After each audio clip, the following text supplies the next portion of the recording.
मुझे लगा नहीं, इससे गंदा काम तो मैं जिंदगी में कर ही नहीं सकता। बॉम्बे किसी का नहीं हुआ। माधुरी दीक्षित और सनी लियोनी। मुंह उठा के मत चले जाओ।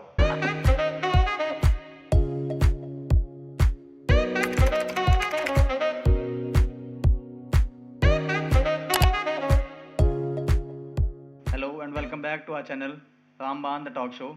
So today we have with us very prestigious actor Mr. Sunil Chitkara sir. तो सर सबसे पहले वेलकम टू आवर शो। और सर सबसे पहले हम ये जानना चाहते हैं कि आपने एक्टिंग करियर की स्टार्टिंग कहाँ से की? मैं actually basically from Bhiwani, Haryana से हूँ। हाँ जी। और वहाँ कॉलेज में फेस्ट होते थे, तो तब ग्रेजुएशन मेरी वहीं से है, तो ग्रेजुएशन करते करते वो फेस्ट में पार्ट लेना शुरू किया। वहाँ से इंटरेस्ट बना तो फिर मैंने अप्लाई किया। एक डिपार्टमेंट सुना था मैंने, चंडीगढ़ में है, इंडियन थिएटर के नाम से। वहाँ अप्लाई किया तो वहाँ मेरा एडमिशन हो गया। वहाँ सीट्स तब थी 12 ऑल इंडिया, तो उनमें बाई चांस मेरा नंबर लग गया। वहाँ से शुरू हो गया मामला थिएटर का। तो बहुत साल तक थिएटर करता रहा। फिर ग्रांट्स आनी बंद हो गई, सरकार ने कुछ नहीं किया, फिल्मों की तरफ भागना पड़ा। तो घर चलाने के लिए कुछ तो करना ही पड़ेगा।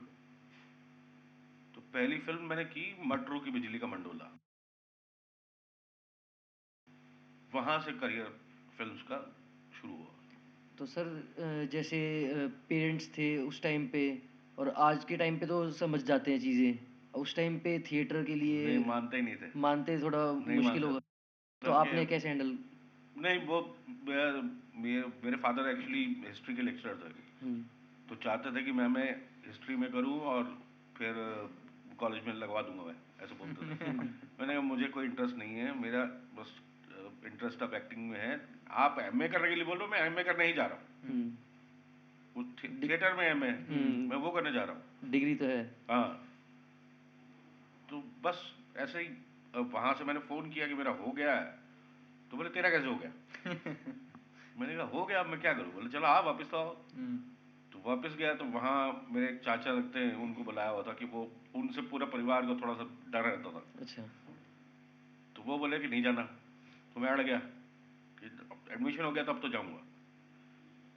फिर वो मना मनो के किसी तरीके में जाता रहा। फिर ये था कि वहाँ ट्रेन चलती थी, वो सुविधा थी कि फ्राइडे नाइट में वहाँ से आ जाता था, फिर मंडे मॉर्निंग चला जाता था। 2 दिन शुरू में, एक हफ्ता में आता रहा। फिर प्रोडक्शंस चालू हुई तो फिर अब 2 महीने बाद आना है, 3 महीने बाद आना है, जब तक प्रोडक्शन चलेगी। तो ऐसे बस होता गया। तो सब पहली सैलरी जो मूवी आपने की थी मटरू की बिजली का मंडोला, उसमें कितनी सैलरी पहली थी आपकी? सैलरी नहीं होती है।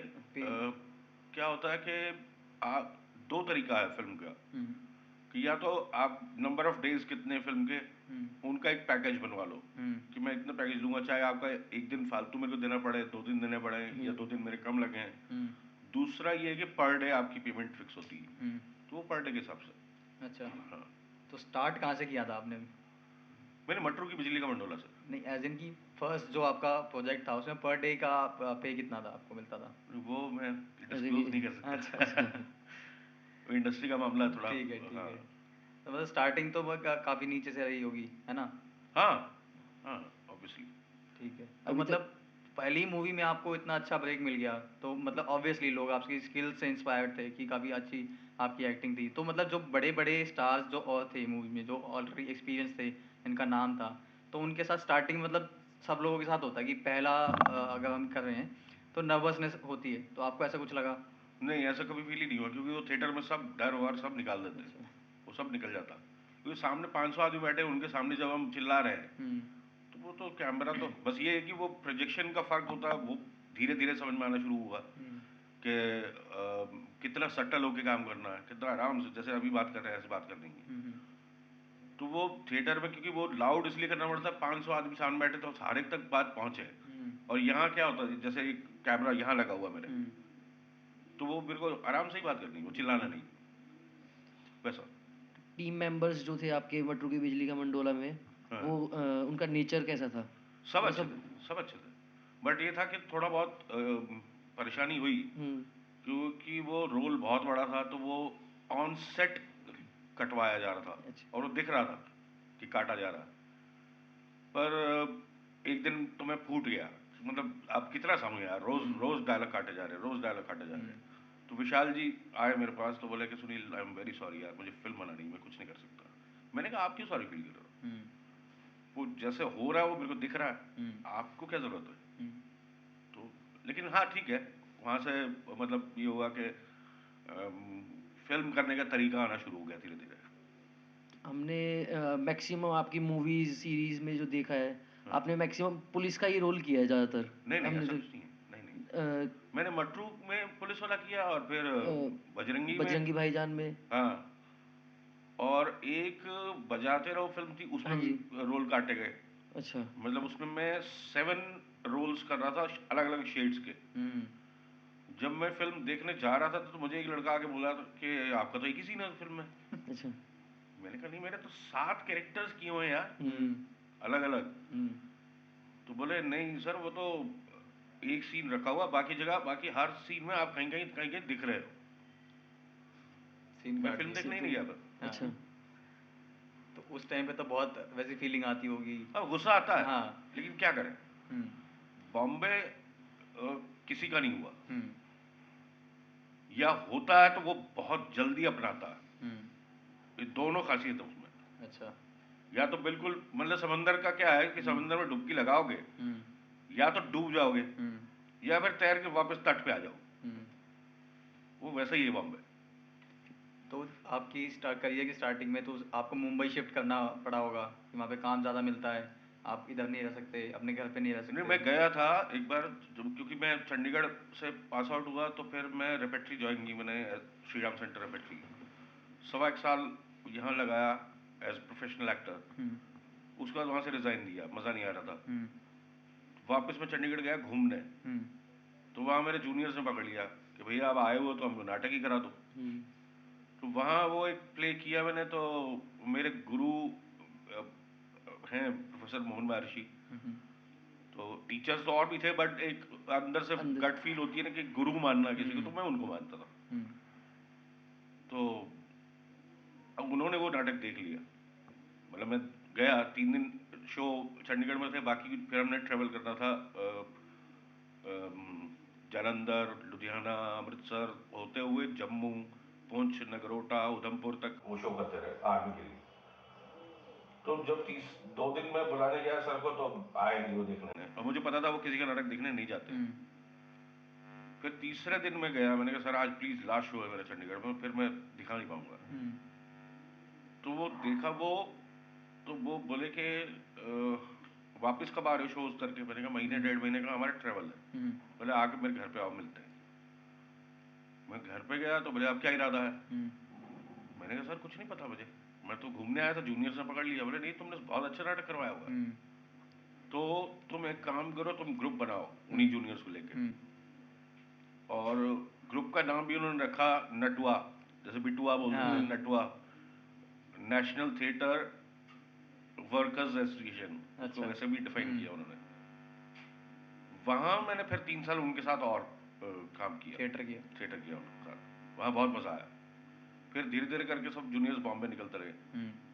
तो मैं बच गया अकेला। तो बोले सर कि अब तू क्या करेगा। मैंने कहा सर और जूनियर्स आएंगे उनको पकड़ेंगे। बोले नहीं बेटा जाओ, बॉम्बे जाओ तुम भी। मैंने कहा सर मुझे कुछ नहीं पता बॉम्बे के बारे में। बोले जाओ तो तभी तो पता लगेगा। तो मैं गया और मैं 40 दिन वहाँ रुका जूनियर्स के साथ ही। और ऑफिस जाके डेली का काम होता था हमारा, फोटोज बांटना, फोटो के पीछे स्टिकर पे लिखा होता था क्या क्या किया आज तक, कौन कौन से नाटक किए, अपना सीवी जो देते हैं। हाँ, वो फोटो के पीछे स्टिकर लगा देते थे। तो वही बांटते रहे। तो 35-36 दिन के बाद मेरे को किसी ऑफिस में बुलाया हुआ था। तो वहाँ एक लड़का आया, उसने बाहर रिसेप्शन पे फोटो पकड़ाई। तो हमको भी नहीं पता था, हम भी ऐसे ही करते थे। तो मैं वहीं ऑफिस में बैठा हुआ था और उस लड़के के जाते ही उस लड़की ने, जो रिसेप्शनिस्ट थी, उसने उसकी फोटोज फाड़ के डस्टबिन में डाल दी। तब मुझे समझ में आ गया अब मुझे यहाँ नहीं रहना। मैं वापस आ गया। वापस फिर कॉलेजेस में प्लेस कराने शुरू की। तो मेरा एक दोस्त है अभी तो डायरेक्टर है, पहले कास्टिंग में था, पहले विशाल जी का एसोसिएट में था, उसके फोन आते रहते थे कि भाई आपके लिए एक रोल है इस फिल्म में और मैं विशाल जी के साथ कर रहा हूँ।